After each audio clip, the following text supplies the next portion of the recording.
of a company called Teezle. Thank you for giving me the opportunity. I think listen to my other speakers, learned a lot from them. I'm pretty new to the smart infrastructure. We are coming from the commercial background. We've done most of our projects in United States, South America, and Europe. So I just want to give you a different view from the commercial side of the business. You talked about smart cities, smart infrastructure, and everything. We've done similar things, but not on the government sector. We've done it on the private sector.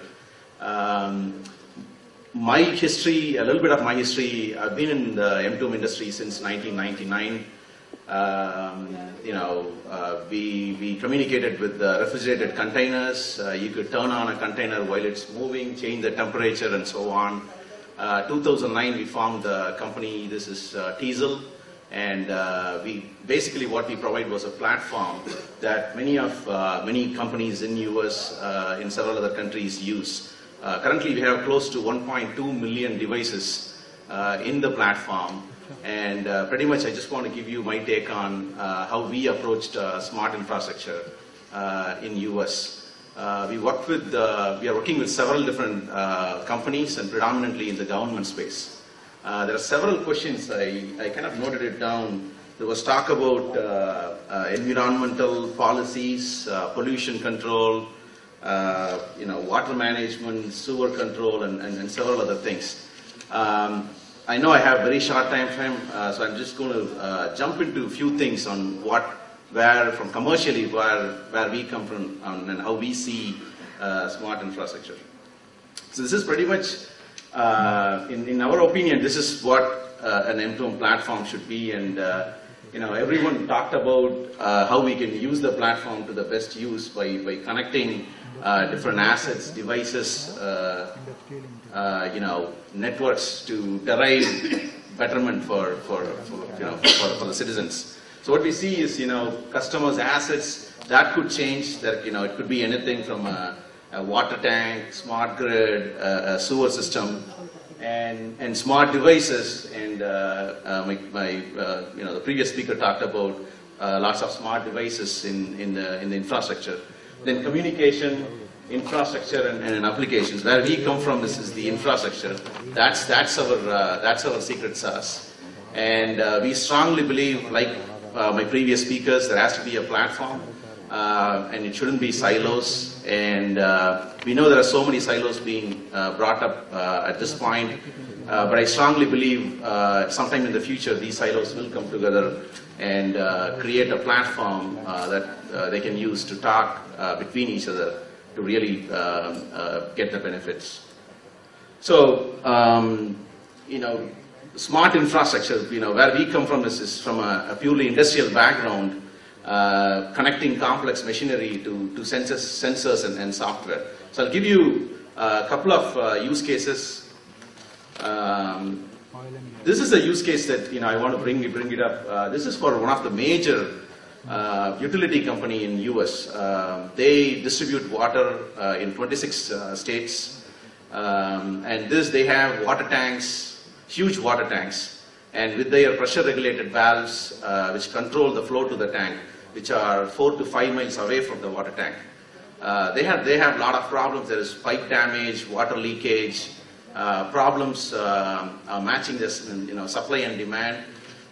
So they had utility workers running around checking the level on the tanks and then controlling the PRVs. So what we did was we went in and we used Iridium satellite technology to equip the SCADA systems on both the water tanks and the PRVs. So when the water tank level goes down, say at below 4 feet, automatically the lead valve opens and the water starts flowing. And if it goes below 3 feet, the water is too low, and automatically the lag valve will open up and start filling it up very, very quickly. So when the water raises above 17, 18 feet, we automatically switch off the lead and lag valves. The beauty of this system is the PRV site and the tank are 4 to 5 miles apart, and we actually have satellite sensors which collect data from both the sensors, This is a cloud-based system. We collect the data, and depending on the water level, we send commands. It's a control system. We send commands to turn on the lag valves and lead valves automatically. Not only we do that, we also provide city, the county officials with the supply and distribution matrix on when the water is consumed a lot, when the consumption is low, and there are different charts, analytics, and matrices that we provide for them, so they can appropriately balance the supply and the distribution. What we also did, we also have several transducers, pressure sensors all over the system to detect any problems, any pipe damages. What if the lag valve is opened and no water is flowing, or the flow is below a certain level? So we detect problems before it becomes a major issue. So these are some of the things that we already do. We also have some sensors within the pipeline to even check the quality of water. We check the quality of water to make sure we read lots of stuff, pH, certain chemical properties, to make sure the water is potable. This is a system. This is previous to our deployment. This was a very, very labor-intensive system. There will be lots and lots of laborers moving around and touching the PRVs and checking the SCADA systems. We actually, using satellite links, we avoided the laborers running around. We were proactively identifying faults and pipe damage.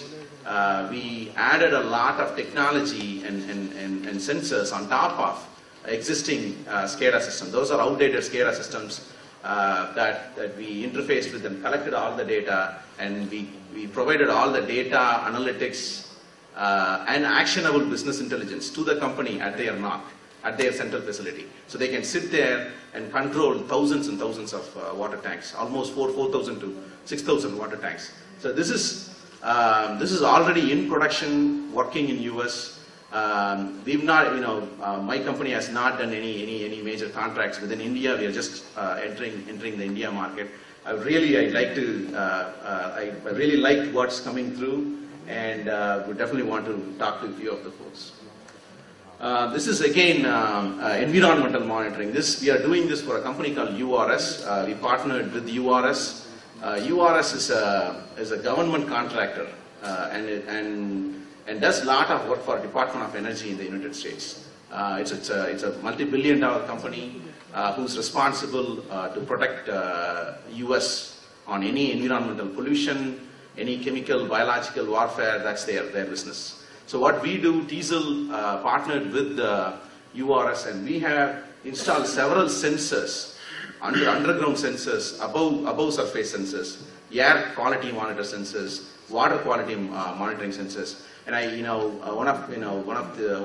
someone in the audience talked about pollution in the city and how do you act against the pollution.